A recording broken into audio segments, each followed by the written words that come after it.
नमस्ते। आज का पाठ है आत्मकथ्य और मैं ममता मिश्रा आपको इस पाठ को अच्छे से पढ़ाऊंगी, समझाऊंगी, कठिन शब्दों के अर्थ और भावार्थ भी बताऊंगी। तो इस कविता की रचना बहुमुखी प्रतिभा के धनी छायावादी कवि जयशंकर प्रसाद जी ने की है और इनका जन्म 1889 में वाराणसी में तथा मृत्यु 1937 में हुई।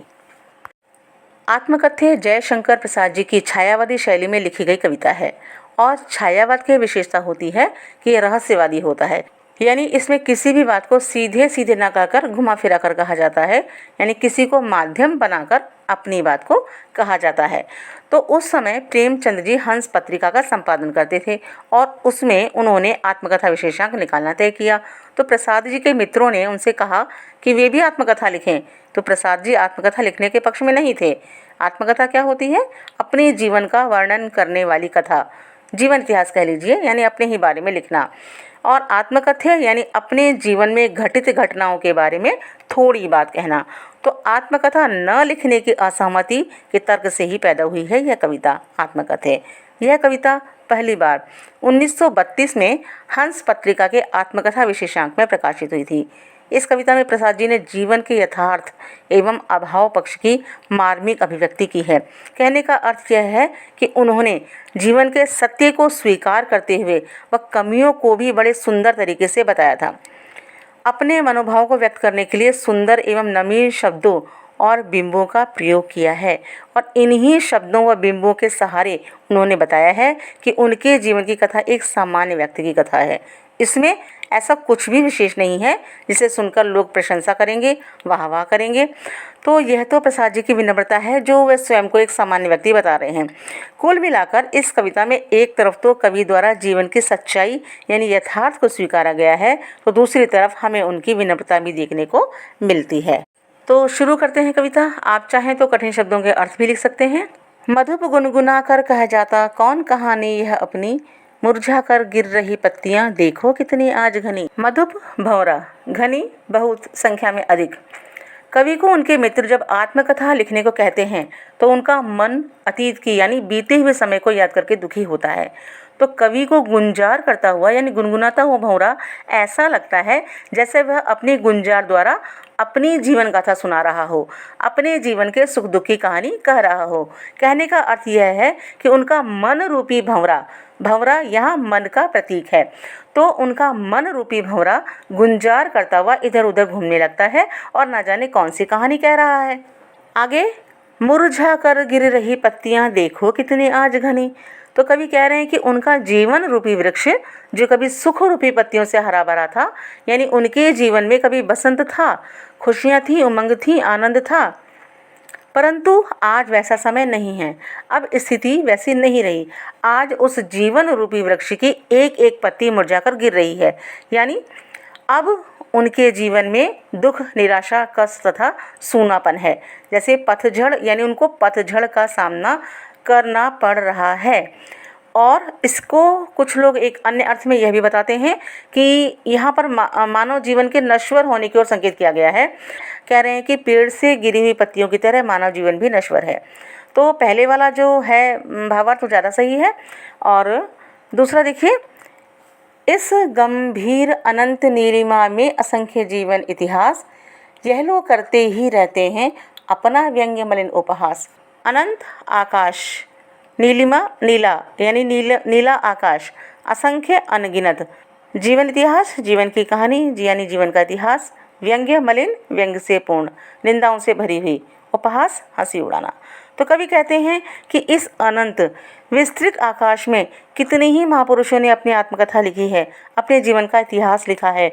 ये लोग अपने जीवन से जुड़े इतिहास को आत्मकथा के रूप में लिखते हैं और लोगों को उस पर व्यंग्य करने का यानी कटाक्ष करने का मौका देते हैं, क्योंकि मनुष्य का यह स्वभाव होता है कि वह दूसरों के दुख, निराशा, असफलता की कहानी सुनकर आनंदित होता है, मज़ा लेता है। तो कवि कहते हैं कि आत्मकथा लिखने वाले ये सभी महान लोग अपना जीवन इतिहास लिखकर एक दूसरे की कमज़ोरियों का यानी उनके दुखों का बुरी तरह से मजाक उड़ाते हैं, हंसी उड़ाते हैं।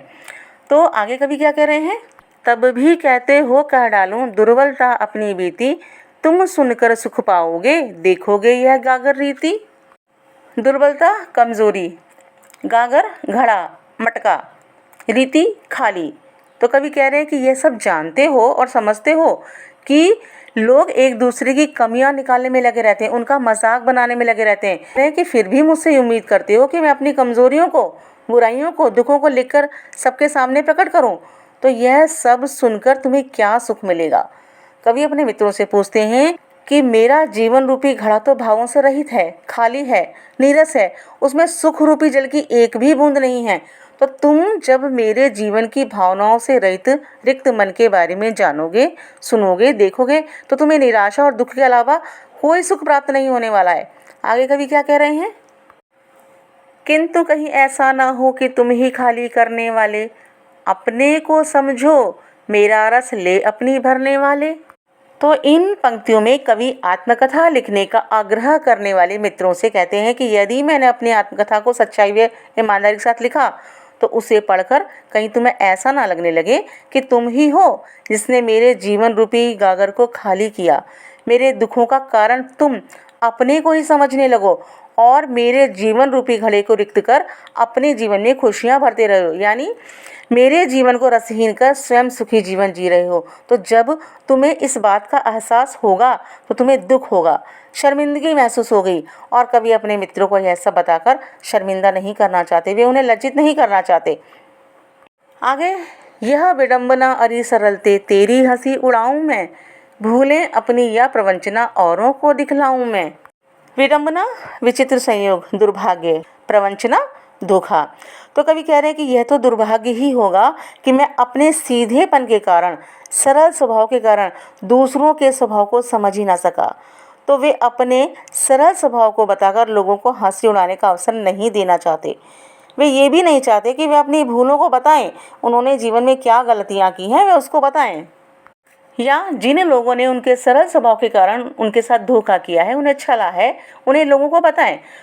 आगे कवि कहते हैं, उज्जवल गाथा कैसे गाऊं मधुर चांदनी रातों की, अरे खिलखिलाकर हंसते होने वाली उन बातों की। तो इन पंक्तियों के माध्यम से कवि कहना चाहते हैं कि उन्होंने अपनी पत्नी के साथ यानी अपनी प्रेयसी के साथ चांदनी रातों में जो मधुर और सुखद पल बिताए थे वे उनका वर्णन नहीं कर सकते। वे अपने अतीत की यादों को ताज़ा करते हुए कहते हैं कि उनके जीवन में प्रेम भरी मधुर चांदनी रातें आईं और उन चांदनी रातों में उन्होंने अपनी पत्नी के साथ प्रेम भरे पलों को जिया। तो हंसते हुए, खिलखिलाते हुए जो बातें उन्होंने अपनी प्रेयसी से की हैं उन्हें वे आत्मकथा में लिखकर सार्वजनिक नहीं करना चाहते। अपनी निजी व्यक्तिगत बातों को वे अपने तक ही सीमित रखना चाहते हैं। मिला कहाँ वह सुख जिसका मैं स्वप्न देखकर जाग गया, आलिंगन में आते आते मुस्कुरा कर जो भाग गया। स्वप्न, सपना, आलिंगन, गले लगना, मिलना, मुस्कुराकर, मुस्कुराना। तो कवि कहते हैं कि वह सुख मिला ही कहाँ, वह सुख कहाँ मिला उन्हें जिसे पाने का सपना देखते देखते वे जाग गए थे, जिन्हें पाने की वे मधुर कल्पनाएं ही करते रहे। वे कवि की बाहों में आते आते मुस्कुराकर उनसे दूर भाग गए और उनकी कामनाएं यानी उनकी इच्छाएं अधूरी की अधूरी ही रह गईं। उन्होंने प्रेम से परिपूर्ण सुखी जीवन का जो सपना देखा था वह पूरा ना हो सका क्योंकि काल ने उनकी पत्नी को उनसे छीन लिया।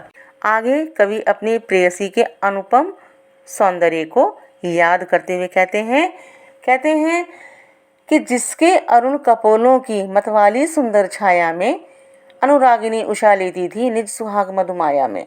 अरुण लाल, कपोल गाल, अनुरागिनी प्रेम करने वाली, उषा भोर यानी प्रातः काल का समय, मधुमाया मोहक, निज अपना, सुहाग सिंदूर। तो कवि कहते हैं कि उनकी प्रेयसी का सौंदर्य इतना अनुपम था कि उनके लाल गाल इतने मतवाले और सुंदर दिखते थे कि उनके लाल गालों की छाया में प्रेम भरी भोर भी अपने सुहाग की मधुरिमा प्राप्त करती थी।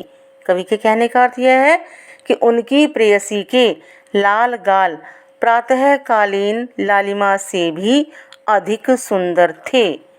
उसकी स्मृति पाथेय बनी है थके पथिक की पंथा की, सीवन को उधेड़ कर देखोगे क्यों मेरी कंथा की। तो पहले शब्दार्थ देख लेते हैं। स्मृति याद, पथिक यात्री या राहगीर, पंथा रास्ता, सीवन सिलाई और कंथा गुदड़ी यानी अंतर्मन की जो बातें होती हैं वो। तो कवि कहते हैं कि अब तो बस उसकी सुंदर पत्नी की यानी उनकी प्रेयसी की मधुर यादें ही इस जीवन पथ पर आगे बढ़ने का एकमात्र सहारा है। कवि कहना चाहते हैं कि इस जीवन यात्रा पर चलते चलते थके हुए उन जैसे यात्री के लिए अतीत की ऐसी मधुर यादें ही उनके जीवन का एकमात्र सहारा है। और कह रहे हैं कि जिस प्रकार एक यात्री के लिए उसके रास्ते का भोजन, पानी, खर्च ये सब उसका सहारा होते हैं, उसी प्रकार उनकी पत्नी की मधुर यादें ही उनके जीवन पथ पर आगे बढ़ने का एक सहारा है और उन्हें आगे बढ़ने की प्रेरणा देती रहती हैं। कह रहे हैं कि उनके दुखी जीवन में से ये सुखद पल स्मरणीय बन गए हैं और उन्होंने अपने जीवन के दुखद पक्षों को मधुर स्मृतियों की मधुरता से ढककर रखा हुआ है। वे उससे किसी को बताना नहीं चाहते। तो आगे कह रहे हैं कि सीवन कर उधेड़ कर देखोगे क्यों मेरी कंथा को, कि जो बातों को मैंने कहीं ढक कर रख रखा है, बताना नहीं चाहते, तो उन बातों को क्यों उधेड़ कर, क्यों खोल कर देखना चाहते हैं। कहते हैं ना, सीवन होती है ना, सिलाई कर दी जाती है और फिर उसको उधेड़ा दिया जाता है तो कपड़ा जो सिला हुआ होता है वो खुल जाता है वापस से। और कंधा कहा जाता है गुदड़ी को जिसमें पुराने कपड़ों को बांधकर उनको इकट्ठा करके सिल दिया जाता है और फिर उन कपड़ों से कोई मतलब नहीं रहता। तो कवि के कहने का आशय यह है कि मन में दबी उन बातों को क्यों लोग देखना चाहते हैं। कहने का अर्थ यह है कि कवि अपनी आत्मकथा के माध्यम से उन यादों के बखिए उधेड़ कर किसी को बताना नहीं चाहते। अब कोई जानकर उन्हें करेगा भी क्या। आगे कवि कह रहे हैं कि छोटे से जीवन की कैसे बड़ी कथाएं आज कहूँ, क्या यह अच्छा नहीं कि औरों की सुनता मैं मौन रहूँ। कह रहे हैं मौन का मतलब चुपचाप रहना। अपने जीवन को सामान्य सा जीवन मानते हुए कवि कहते हैं कि अपने छोटे से जीवन की बड़ी बड़ी कहानियाँ कैसे लिखें, उनके जीवन में जो बड़ी बड़ी घटनाएं घटी उनकी अभिव्यक्ति कैसे करें, यानी उनके जीवन में ऐसा कुछ भी नहीं है जिसके बारे में भी लिखें, उसका यशोगान करें। आगे कह रहे हैं कि इससे तो अच्छा है कि अपनी कथा सुनाने की अपेक्षा मैं औरों के जीवन की कथाएं सुनूं, औरों के जीवन की कथाएं सुनूं और स्वयं मौन रहूं। तो कह रहे हैं कि सुनकर क्या तुम भला करोगे मेरी भोली आत्मकथा, अभी समय भी नहीं थकी सोई है मेरी मौन व्यथा। कह रहे हैं कि मेरे सीधे साधे जीवन की आत्मकथा सुनकर तुम क्या भला करोगे, तुम्हें उससे क्या मिलेगा, क्या प्रेरणा मिलेगी तुम्हें उससे। तो कह रहे हैं कि अभी समय भी नहीं है, यानी उन्होंने ऐसी कोई महान उपलब्धि, कोई ऐसी विशिष्टता प्राप्त नहीं की है, ऐसी उपलब्धि हासिल नहीं की है जिसके कारण वे आत्मकथा लिखें। कह रहे हैं कि मेरे दुख अभी शांत हैं, सो रहे हैं, मैं उन्हें जगाना नहीं चाहता, मैं उन्हें याद ही नहीं करना चाहता, इसलिए मुझे शांत रहने दो, मौन रहने दो। तो यहाँ पर कवि अपनी आत्मकथा नहीं लिखना चाहते और आपने पूरे पाठ में ये पढ़ लिया होगा, समझ लिया होगा कि वे आत्मकथा लिखने से क्यों बचना चाहते हैं। क्योंकि वे नहीं चाहते कि आत्मकथा लिखकर वे लोगों के उपहास का पात्र बने, अपनी कमजोरियों और भूलों को बताएं। जिन लोगों ने कवि को अपने स्वार्थ के लिए छला है, उनका प्रयोग किया है, वे नहीं चाहते कि उनके कारण उन मित्रों को लज्जित होना पड़े। कवि अपने अंतरंग प्रेम प्रसंगों को, यानी जो सुखद पल उन्होंने अपनी पत्नी के साथ बिताए, वे उन निजी बातों को, व्यक्तिगत बातों को सार्वजनिक नहीं करना चाहते, अपने तक ही सीमित रखना चाहते हैं। वे नहीं चाहते कि उनका शांत मन फिर से दुखी हो। और वे ये भी कहते हैं कि उन्होंने ऐसी कोई महान उपलब्धि या ऐसी कोई विशिष्टता प्राप्त नहीं की है जिसके कारण वे आत्मकथा लिखें और लोगों की प्रशंसा का पात्र बने, लोगों को उनसे प्रेरणा मिले। तो ऐसे कई कारण हैं जिनकी वजह से वे आत्मकथा लिखने से बचना चाहते हैं। तो मैंने आपको सरल शब्दों में समझाने की कोशिश करी है और मैं उम्मीद करती हूँ कि आपको ये पाठ समझ में आ गया होगा। धन्यवाद।